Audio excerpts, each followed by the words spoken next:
Oh, no.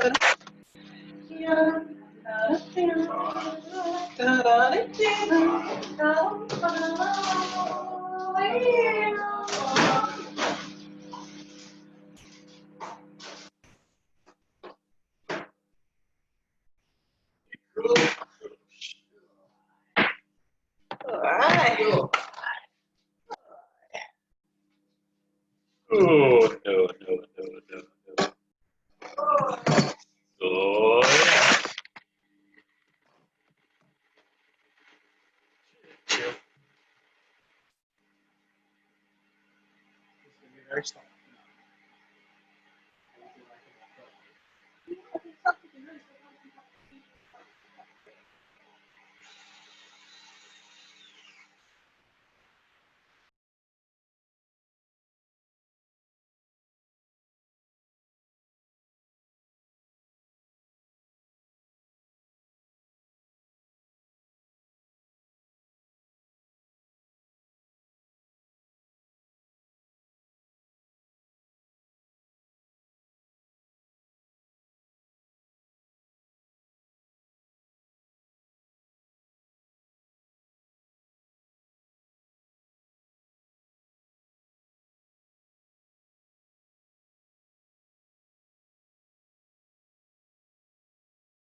A tent?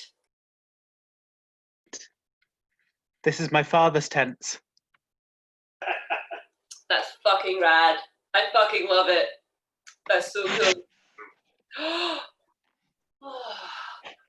It's amazing that pre-Islamic times they already had fairy lights. You've got bright rugs on the floor. Oh. Well, brightly coloured patchwork cushions, but that's the same thing. My glass of water, which is Very good. I was going to put it just here. Ah, You have a little shelf. a little shelf. Wow. Have you guys got snacks? We are going to have banana split. With butterscotch sauce, Yeah. which is not very thematically appropriate, but very yummy. Yeah. Happens to be what we have. So. And you know, with all that hot desert, we thought maybe a nice cool but ice cream would be. Just the ticket. It has been absolutely fucking roasting. Yeah. Not in our house. Oh. Our house is stone. It takes about 2 weeks to actually warm up. Well, that sounds great. It is in the summer if it's too hot, which is not often the case. Not as good in winter then. Not quite, no. I'm curious how many people are going to turn up in a bath. Well, Mike said he would. Oh shit, we get to see Mike in the bath. We thought about that, but we thought it'd be a bit hot. You know, a bit steamy. Oh, you. Yep. You've got your robe for the occasion, Rory. Oh, absolutely. With the tassels. With It's the actually, it's Kitty's. I think it's yours now. Yeah, real?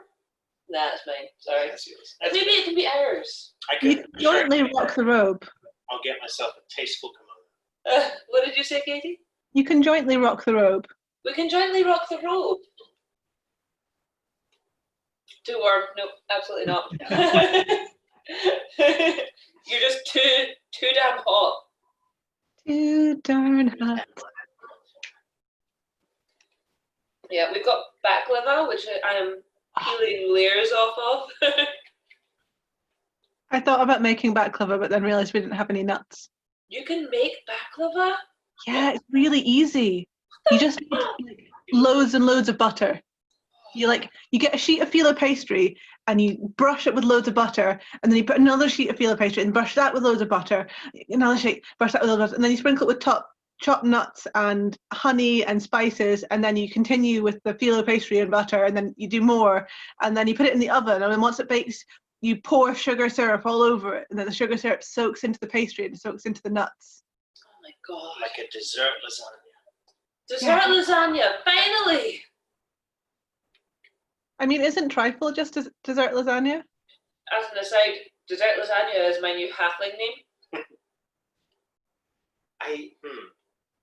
No, I'm going to say no. A trifle is not a dessert lasagna because there are layers, yes, but there's not discrete like barriers.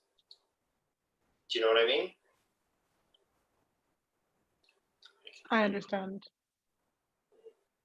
I'm trying to think what it would be, like what the savory analog would be. What's ratatouille? Is that a layered thing? It can be. It depends on how you make it. I was just making it as a big messy stew. But then that's... In the film Ratatouille, it is made as sliced layers.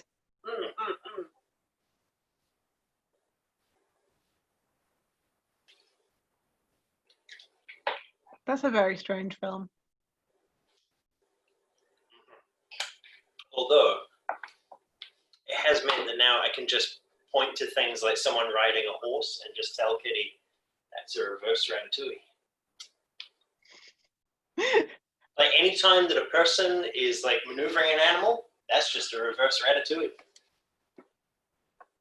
Nick cracked up just in the middle of a conversation about something else the other day, remembering the tiny centaur with the little tiny centaur feet. Yes. Oh shit. Hang on, let me find, because Everest and I have had like a dialogue for the last year of just swapping technical centaurs between us. And they sent me one that they doodled the other day that is very, very good. Here we go. Technical centaur. Technical centaur. Oh wow. I don't like it. And now it's preserved forever in the Storytime recording. Is that an Alan in the background? Yeah. Hi, Alan. Hello, how you doing? We're in a tent. You're in a tent. Why are you in a tent? It's the finale. Or is it not just a leak in the roof or something? No, it is an indoor tent. Off to do battle. Don't try and think. I will try and think. Okay, it's okay if you hate them. Alan caught me catching up, so he didn't get any story before the last session, and his in the last session. Or wait a little bit. What time is it? I don't know. 9:01. We usually get better pre-Storytime turnout on finale days. Is he in the bath? He's in the bath! Oh my gosh. And then was replaced by Gordon. Oh, Hi, Gordon. the note. Oh, You like our tent? you're in a hold on, I'm going to highlight you. Tent. It's very like. Watermelon? Ooh, what's up, Nick? Did you dance the tent into existence? That's so cool. No, Wait, Mike's in a bath. I know, right? Bath time. Don't we all want to be in the bath with Mike? I mean, Yay! it looks like Kind of. But I've also noticed Rory's chest, and now I'm all aflutter. Hey, Carmen. Oh gosh. That's a nice bathroom too, dude. What's that light you've got set up behind you? Well, I guess the candles going. I just be careful so I don't reveal anything downstairs, but yeah. Is this your new bath, Malcolm? No, it's still the old one. Yes, bath time! Yes! Woo! Bath time! living the headdress, Laura.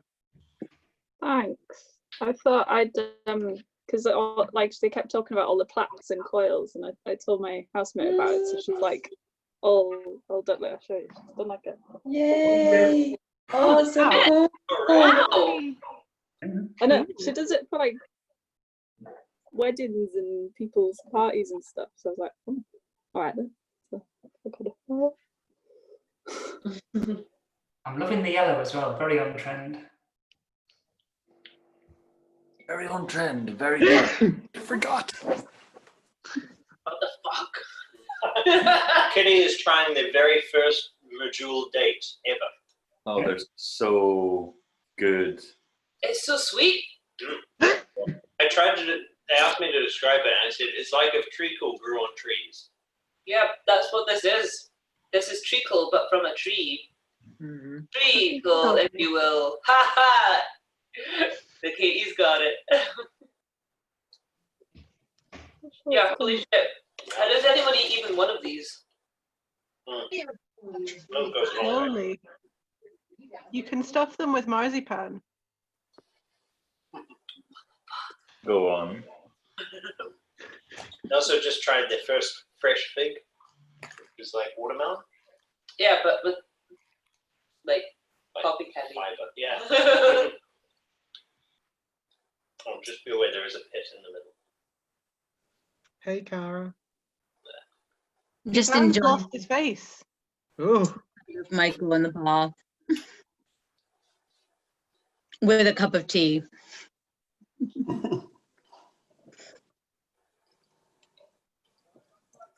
This is the first bath I've had in probably about 3 years. I have no idea how to do the So I got it going on the hot, and yeah, it's a bit too hot to start with. So I'm sweating cobs here. Do you have any bath-related tips for us, Malcolm? Bring gin. Excellent. if you want it to last the whole story time, you need to make it too hot. So I think you've done right. Fantastic. I thought ahead here, and I put the radiator on as well, so ambient temperature will keep the heat warm. Mm-hmm. And you could bring a toaster in and just keep it going. Why not? Well, it gets cold. I'm thinking of just dropping this laptop in. Oh. Holy shit! Oh Fucking. wow. Fun. That's amazing. Oh my god. Mike, you're in the bath. Who else have we got? Hey, Kitty. If Oh, you that keep looks like that costume on for tomorrow, that would be nice. yeah. This is just me now. This is just how I dress now. Oh, it's fucking amazing. So smouldering. It's a good look. Thank you. I'd forgotten how much I liked eyeliner. Eyeliner, good. I'm slightly scared of Ivan. Ivan. Oh my god. Ivan, speak to us. Who else have we got? Oh, we've got Malcolm in the back. Can you hear me now? My sister's brother. I can give you a full profile. Another costume. We got Andrada. Hey, Laura. Hey, Mike Pontoof. Andrada, have you put your name as NDRD in order to not be the automatic host? Yep. That's awesome. Oh my god, Michael's chest. What? What am I missing? Oh, Michael! Oh my god! Oh my god! Carmen, that was such a noise. Look at those pants. Michael, can you speak, my darling, so that we can see you on? Yes, I can speak. Showing my trousers, the purple. Right. Maybe Michael is the father. I would buy that. Oh, is my caravan master? Yes. Is my? I've just had a message saying my bandwidth might be low. Am I having bad audio? That sounds good to me.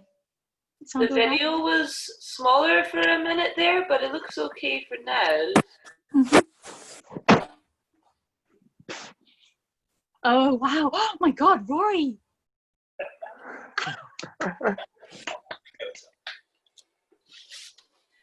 That is badass. Mike, So many screens. Mike, your bath situation looks highly enviable. Oh, it's fantastic. I'm sweating so much though. I was telling you, I have no idea how hot baths could be. I've got these roaring candles behind me as well.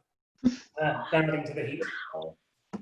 We considered having a bath, but then thought it was going to be too hot, hence the tent. Also, I wanted to build a tent. It looks like an excellent tent.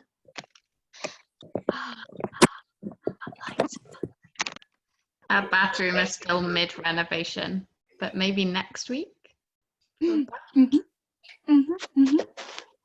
What's everyone eating and drinking?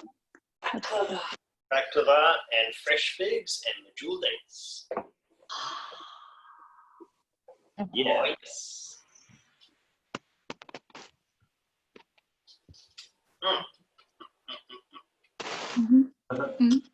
I'm just going to sit here and watch y'all eat figs for the next. I'm so jealous of people with figs. I should have brought figs. Think I about it. discovered- Al and I had flatbread and lamb and good things though. So that was nice.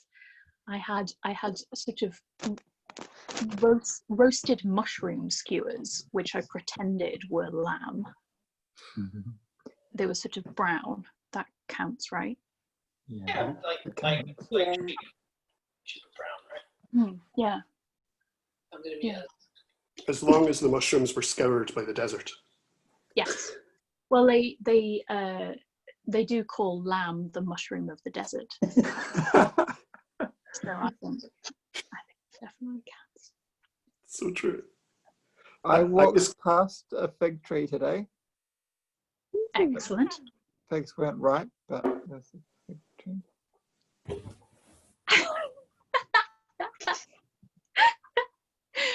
Thank you so much. Pray to me. Pray to me. What do you think we've been doing for the last 3 months? Your powers are growing. 6 months. I was wondering what that was. Gave me such a shock. That was such. Is it story time, Frankie? I think it might be story time, you know. Oh. I mean, you know, we don't have to finish this tonight if people aren't really up for it. You know, we could. Were you just wanting us to beg, Frankie? Do you really think that we would not just abase ourselves at a moment's notice? On It's not really. There are multiple people bathing. I mean, Come and join us, Em. Come and join us. I will. I'm ready for it. I'm getting a snack first. Right. I'm going to mute you all, my beloveds. Right. Now.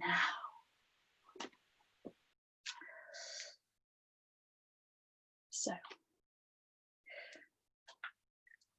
the final session of 1,000 Nights. Are you sitting comfortably? Then I'll begin.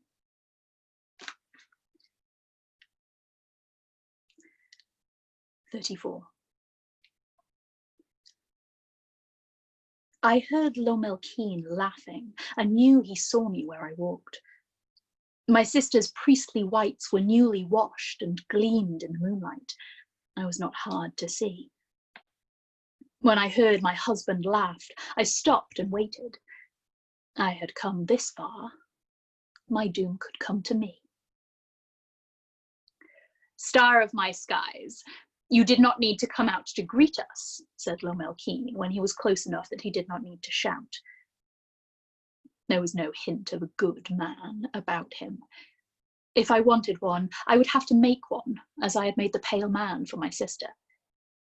We are quite happy to go among the tents your father has pitched on the wadi. We wish to see them. Please, I said to him, take me back to the casa and use me as your hostage there. Make them send you your mother. Tell them that they must never rebel or you will kill me. Human lives are nothing to us, said one of Lomelkeen's kin. Our brother does not care about your life, even if he wears a human body and has married you in a human right. My kin speak true, Lomelkeen said to me, except I do find some value in your life. I will take you, and I will still burn your father and your brothers and all who stand with them until they are ashes to be mixed with the desert sand. Please, I said again to him, spare them, and I will give you the power that I have. Humans have no power, said another of Lomelkeen's kin. Or at least they have no power in comparison to ours. How else would we take them and spend their lives so easily? I could see them more clearly now. At first, it had looked like Lomelkeen sat on a horse and was surrounded by a white mist, like the steam that rose from the coals in the casa bathhouse when you poured water on them directly. Now I could see figures in the mist. They were tall, arms and legs too long, and though I could not see their faces clearly, I did not like what little I saw. This one has power, said Lomelkeen to his kin, but she cannot give it to me. She is not to be worried over. If she uses too much, she becomes ill, and only I can save her from it. Please, I said to him a third time. Leave us. Leave Lomelkeen and return with your kin to wherever you came from. At this they all laughed, the sound screeching along my nerves. We will never leave, Lomelkeen said to me. Why would we, when we have everything we want here? Your people may struggle and rise up against us from time to time, but we do not die. We will crush them. We can crush them right now, if we choose. Lomelkeen got off his horse and came over to where I stood. None of his kin followed me. He came right up to me, grasping my shoulders. His fingers bit into my skin, but I would not flinch. Wife, he said to me, and to me alone, here is the only bargain you will get from me tonight. Fight with me. Overthrow my kin here in the desert where we stand right now, and I will leave your people.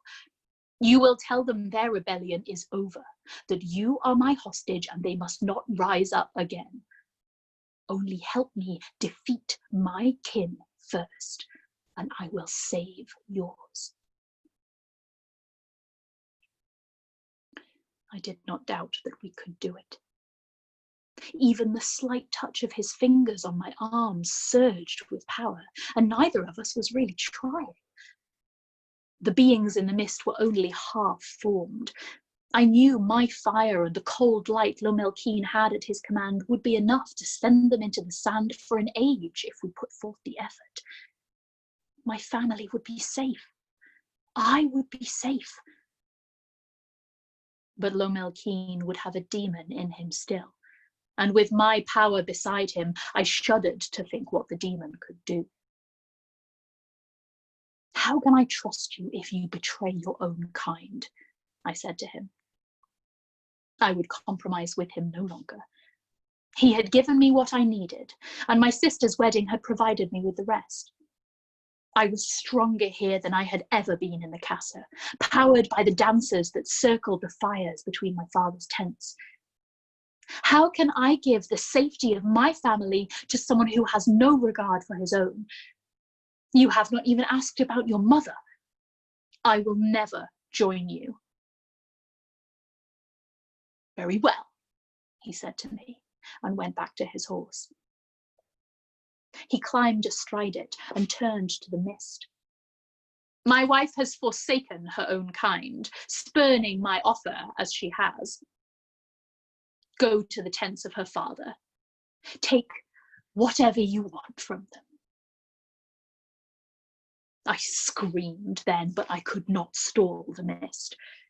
It streaked away from us through the night, toward the place where my family danced at my sister's wedding. I put some of the copper fire into my scream so that they would have some warning, but it did them no good. They could not stop the mist as it pulled children into cook fires and buried men alive in sand. Lomelkeen, I screamed at him. I beg you, husband, make them stop. I cannot, he said to me, the viper in his eyes. His mother was wrong. There was no part of the boy she had loved still inside him. They are mad with it, can't you see? Nothing can make them stop now. Watch your world burn, light of my heart. Tomorrow we will find another one and burn that too. I turned from him and stretched out everywhere with the copper fire. He did not stop me, or he could not, and I went amidst my father's tents to the ruin and terror I saw there. I pulled my oldest brother from the sand.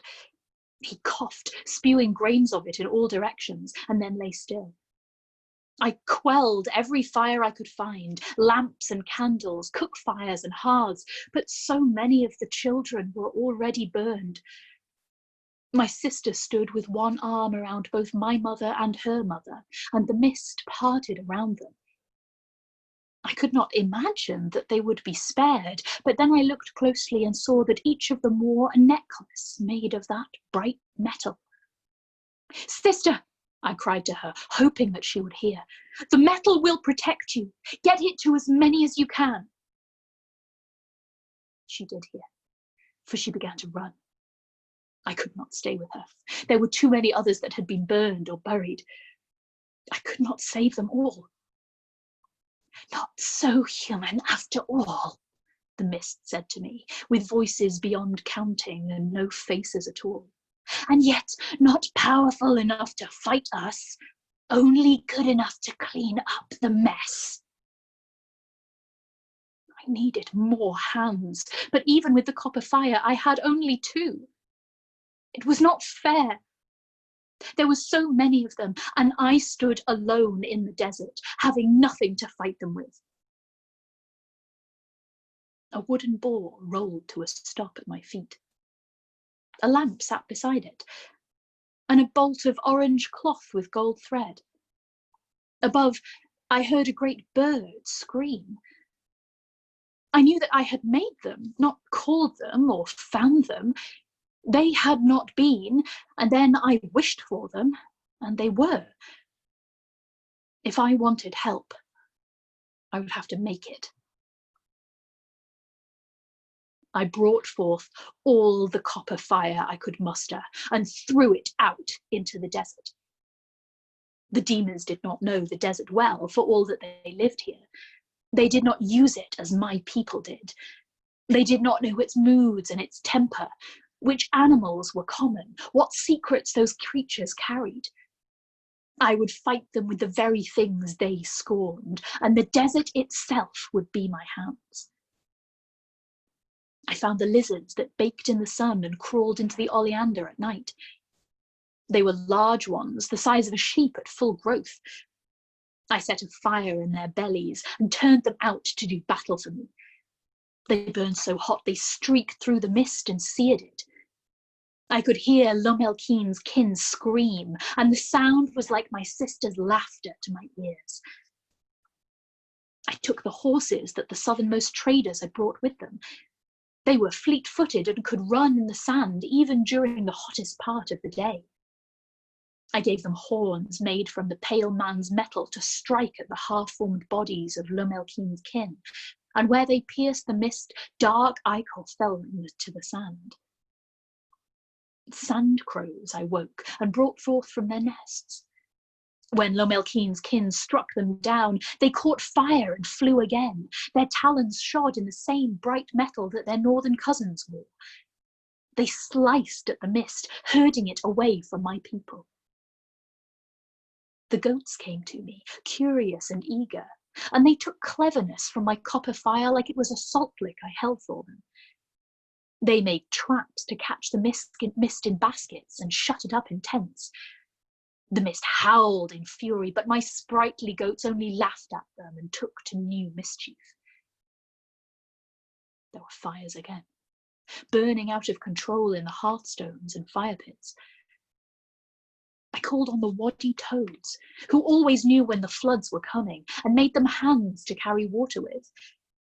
They extinguished the flames, and when they poured water on burned skin, the skin was healed. Last, I waked the hives and brought out the bees. They could not see in the dark, so I used my copper fire to light their way. They went to every person they could find, carrying small scraps of the pale man's bright metal, and made sure that everyone was warded against the mist. My head was pounding and my throat was dry.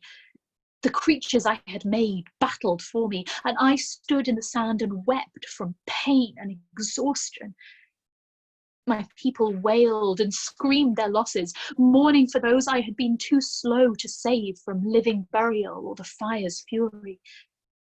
I wanted to kill Lomelkeen for what he had brought down upon my family.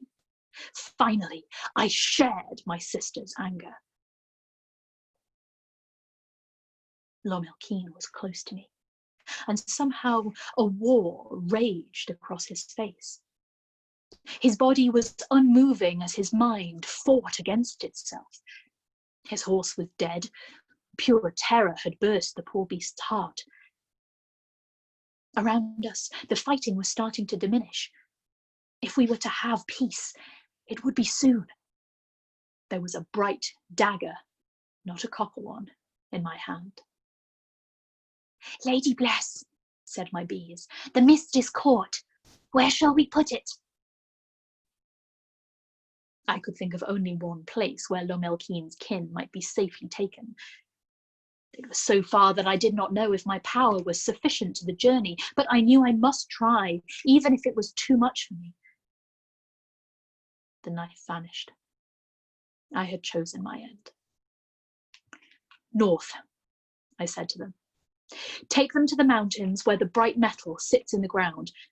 May it bind them there for all the ages of men. We go, said the bees and the fiery crows and the lizards, which had grown wings from their burning bellies. They went up into the sky, and Lomelkeen screamed to see them go, but he could not reach them. I watched them disappear from my eyes, but I could feel when they landed in the mountains. Lomelkeen's kin writhed there, weakening, and could not escape. Star of my heart, Lomelkeen said. His rage was spent, but he was a viper still. Now we have only one another. I would not go back to him. I would die first. My death was no longer his. I would have it here, in my desert, on the sand beneath the starry sky. It would never belong to him. My copper fire was at its end. There was enough left for only 5 more words. The shortest story ever told, made with threads that frayed almost before they could be spoken. I could save myself with them, I knew. Or I could save Lomelkeen.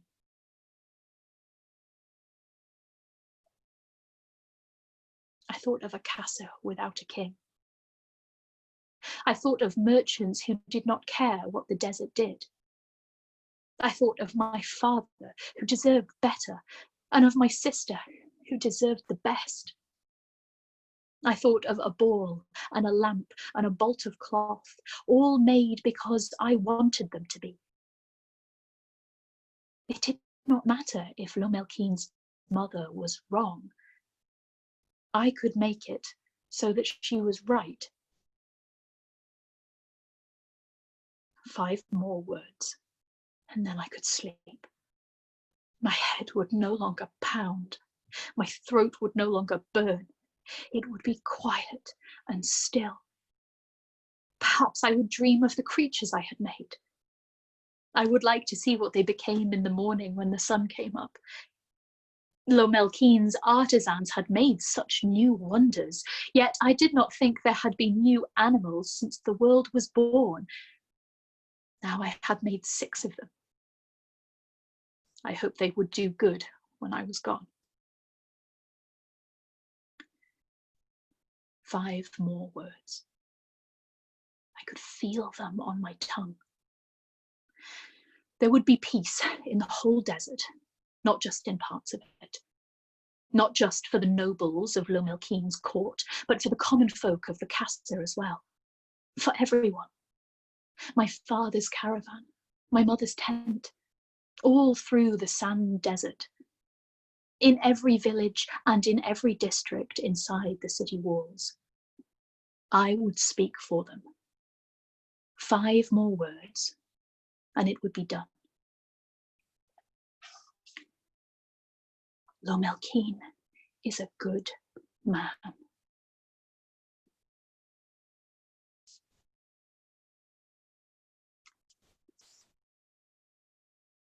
"35.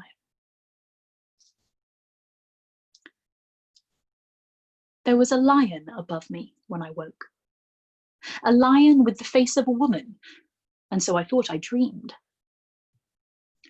Daughter of my heart, said Lomelkeen's mother to me, you have my thanks. I sat up. I thought my head would split, but after a moment the ground stopped heaving and the pain left me. I reached for the copper fire inside me, but it was gone. Nothing remained that could be burned. Sister? The lamp that lit my sister's face burned with a clear light. Sister, you live! I was as surprised as she was to learn it. Yet I could feel my heart and hear my own breath. I had faced Lomel Keen and lived again. I wanted to run and dance on the shifting sand, but I was not sure my legs would hold me up to do it. Daughter of mine, my father said, let us bear you back to your tent. He stooped to carry me, as he had not done since I was brought out of my mother's tent for the first time, but I held up a hand. Where is Lomel Keen? I said to them. Where is my husband? He is dead, my sister said to me. Sister, you have killed him. No, I said to her. He lives, I am sure of it. Where is his body? Lomel Keen's mother pointed to where he lay, and I crawled toward it. My father was surprised and did not think to help. Lomel Keen's face was the colour of ashes. There was blood on his lips, and his breath was so shallow that I listened for nearly a minute before I heard it. He lives, I said to them. Help him, please. They stared at me as though I had stood in the sun too long and baked out all my thoughts, all except for Lomel Keen's mother, who looked at the ground. Sister, my sister said to me. Why? I have saved him, I said to them. I made my voice as loud as I could so that any who were close by would hear them. You saw the battle that was fought. You did not fight men. You battled demons, and so did I. You saw the power and the new creatures that were made. I tell you, he is saved. When he wakes, he will be the good king again. The demon is gone and will worry us no longer. Daughter of mine, said my father, are you sure? Father, I said to him, I know it as I know my sister's face. I know it as I know my mother's voice. I know it as I know myself. Lomel Keen is a good man. My father carried him, leaving me to my oldest brother, whose lungs had been cleared of sand. Many of the tents were down, struck in the fighting, but enough stood to house the wounded and the dead. There was one for me and Lomel Keen. We were set there and then left, except for my sister and for Lomel Keen's mother.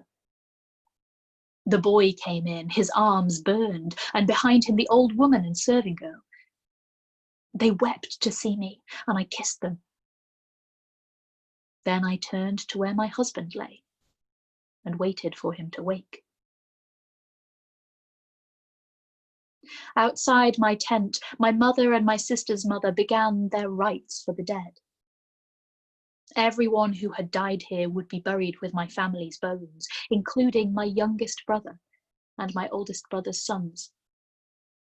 It would take them more than one night to do it, even with help from the other visitors who wore the priestly whites, but it would be done. I am sorry, sister of mine, I said to her. I did not mean to turn your wedding into a funeral. Do not be foolish, sister, she said to me. If not for you, we would all lie dead, and no one would be left to perform the rites. Then she went out to find her husband. She could not help her mother and mine, because I wore her priestly clothes. The boy brought me a slice of melon. It soothed my throat, and I thanked him. He ran away from me, hiding behind the old woman. She took him in her lap again. This time he did not fight her, and began to sing. It was a song about the morning, and even though the sun was still hours from the sky, I was glad of it. I did not want to be thinking dark thoughts. A buzzing sound came close to my ear. I looked, and there was one of my bees, a bee no longer. It was still golden, but it was person-shaped. It held a tiny staff in place of a stinger, like a shepherd for tiny sheep, and it trailed fine golden dust behind it. A waddy toad crouched by my feet. Its hands were webbed, but not quite toad-like, and its knees bent like an old man. It held a water jar, but before I could take it, one of my goats did instead. It walked on 2 legs now, fine limbs white and gleaming in the lamplight, and poured the water on Lomelkeen's face. The other creatures could not fit inside the tent, but I heard the scream of a fiery sand crow and smelled the brimstone it left in the air as it flew. I heard the stomp of my new horned horse and felt the heat that came from the belly of my lizard. My creatures were still with us, and they would do us good. Lomelkeen coughed, and his eyes opened. I looked into them, afraid that I might see a hollow thing there. If there was madness or cruelty, I would have to kill him, and I did not know if I could. The eyes that looked at me were kind. I could see his mother in them, the way she hoped and wished. I could see what must be his father, the foolish king that everyone had loved anyway. And I could see the wisdom and peacefulness that were his alone. Though we had been married for nearly 3 moons, and I had seen him almost every day, I felt that I looked upon my husband for the first time. Al-Amir, he said to me. Common.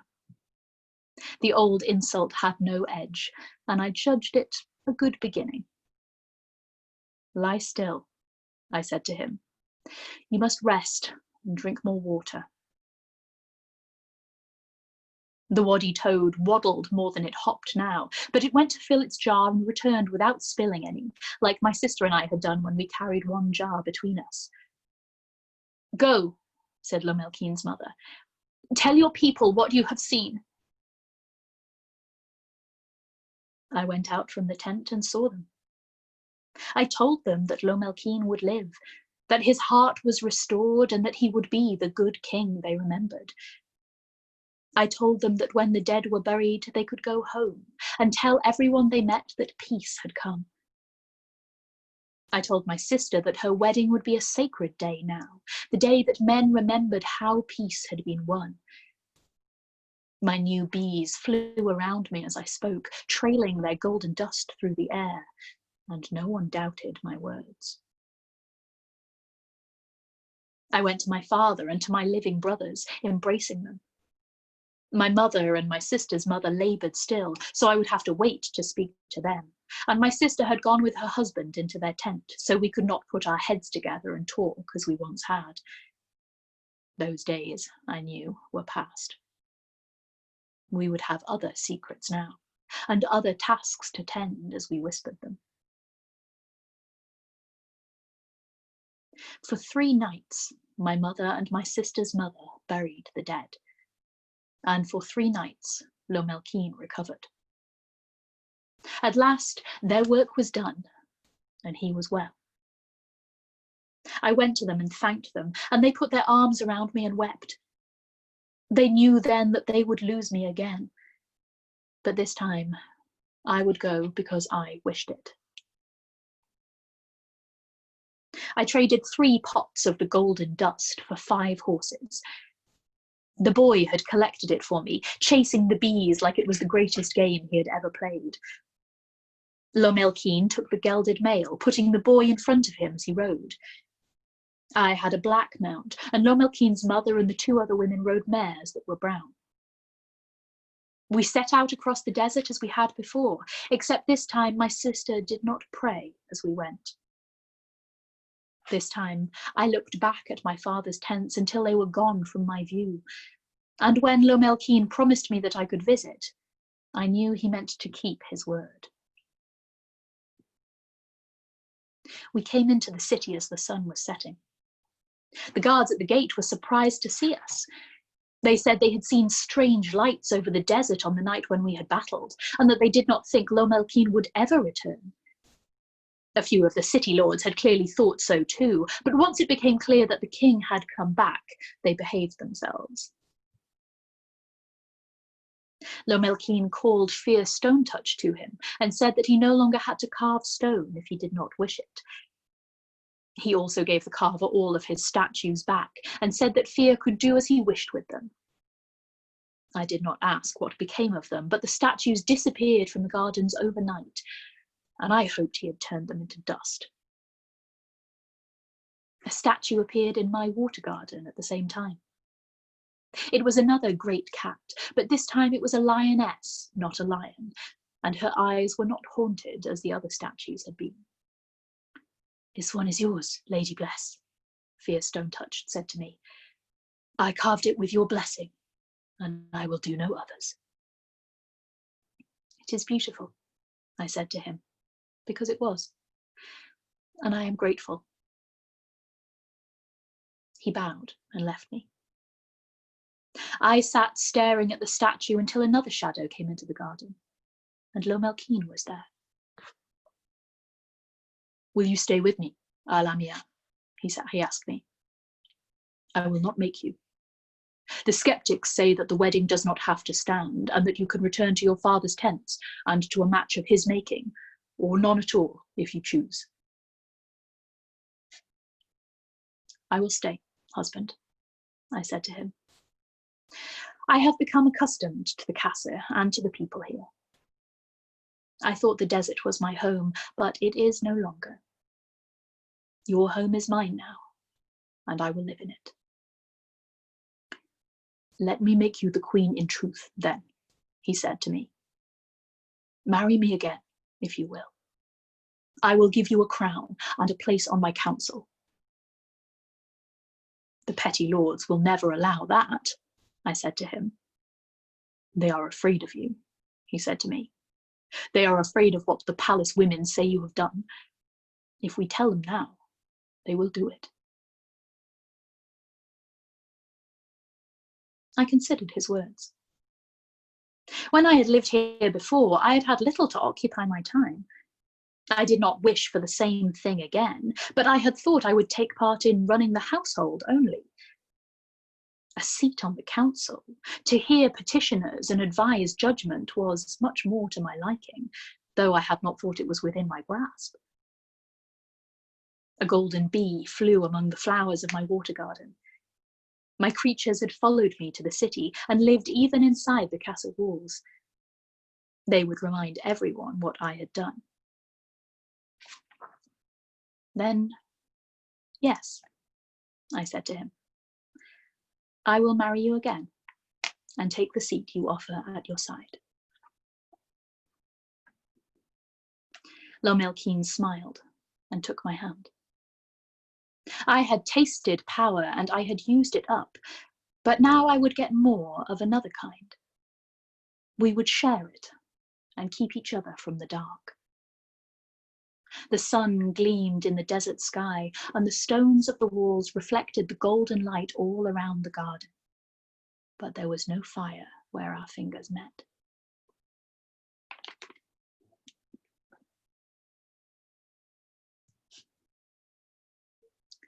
One. Already the story is changing. When men tell it in the souks and in the desert, they shape it to fit their understanding. It passes from caravan to places where they have never heard of the one called Lomelkeen. The words change language, and meaning is lost and gained in every vowel's shift. They change the monster into a man, and they change her into something that can be used to teach a lesson. If you are clever, and if you are good, the monster will not have you. You should not believe everything you hear. Good men fall to monsters every day.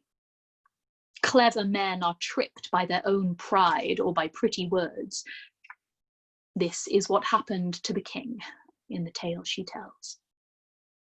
He was clever and good, and the monster plucked him from the desert like he was little more than sand. She was clever and good as well, so good she wished to take her sister's place, and so clever she made it so. That is not what saved her from the monster. The story will mean different things to every person who hears it. That is how she meant for it to be. I can tell you of the meaning I found, the new purpose and direction for my life, but it will be nothing to you if you do not understand why she told it in the first place.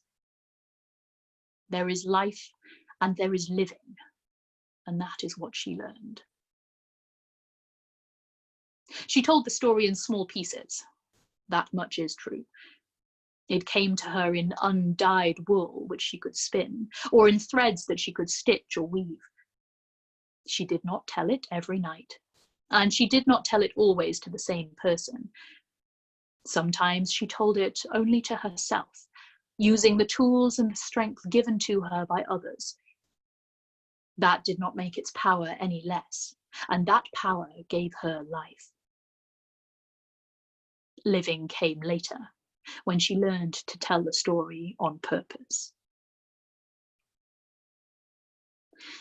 The monster tested her, pulling at her soul and rending her spirit. She clung to life, and in the clinging she might have become a monster too, except she chose the path her story would take. She chose white stone walls and a golden crown. She chose to debate words of law and to never grind her own grain. She chose to fight men every day, and then fight their sons who thought they knew better than their fathers. Her own legend was swallowed up by the creatures she made. All 6 of them went out into the world and were given new names by the people who saw them. Each had special powers that she did not intend, which waited to be unlocked as people learned to communicate with them. They spread out across the earth to places where men did not live at all. Each prospered in its own way, but they never forgot the girl who made them. If you listen long enough to the whispers, you will hear the truth. Until then, I will tell you this. The world is made safe by a woman. She bound the monster up and cast him out, and the man who was left was saved. For 1,000 nights, I lived a nightmare in the dark. But when the nights numbered 1,001, the nightmare was ended. Al-Amia, the common tongue, had saved the king. The end.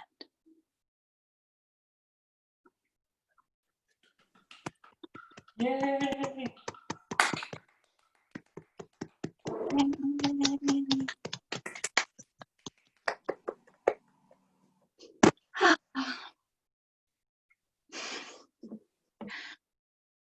How y'all doing? Kitty, your face is always a joy and a delight to my heart, but particularly now, you are filling me with lots of happiness. That was wonderful. It was so beautifully read. It was so dramatic. Oh my god. This last chapter's really ramps up. Yeah, it's good. Suddenly there are like kids burning and everything. Like, Yeah, codes with hands. Yeah. Salamander. Awesome. Oh, I've got a right sweat on. Jesus. Oh my god, I just like, so good. Oh, I'm so glad y'all enjoyed it. That was so. Sorry, I get distracted by Malcolm. That was so good.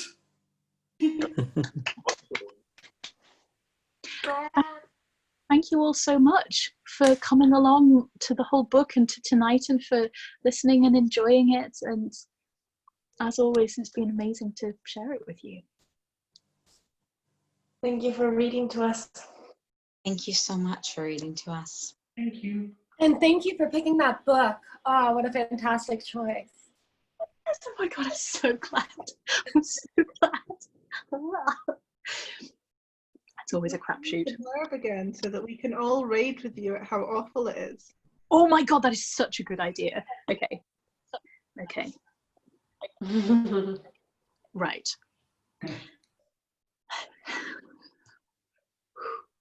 You ready?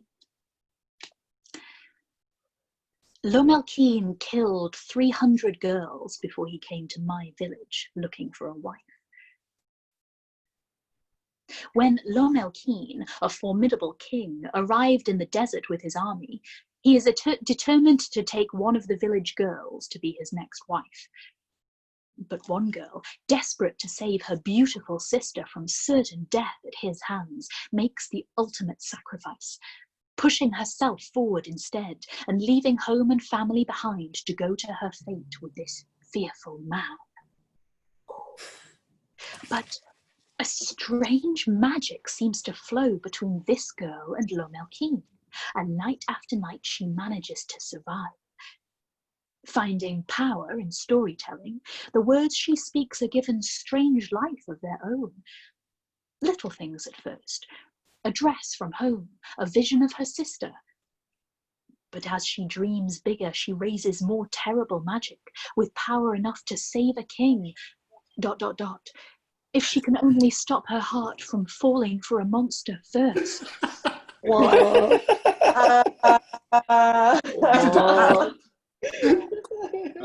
Oh man. Right?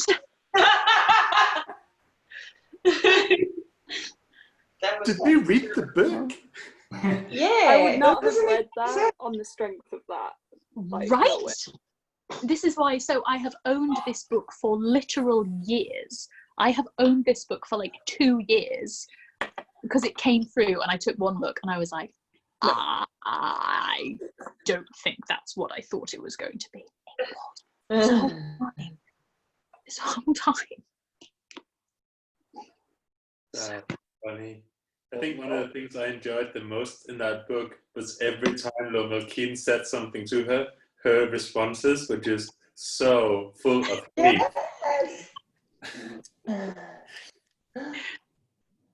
Yep.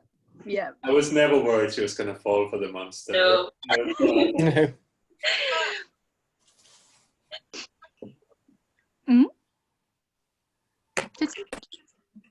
Oh, who is speaking? Someone has gone crackly. Who was that, my love? Gordon, do you have any notes, my love? I do. I mean, Taker. the primary note is typing that a lot. Carry on. No, I like it. Do you want notes? Do you want to stop the recording, or? I shall stop the recording. Shall we all say goodbye to the catcher? Bye. Bye. I hope you're all wearing things while you watch this. Mm-hmm. And eating figs and dates. Be in a bath. Mm-hmm. Thank you very much, and see you for the next story. Goodbye.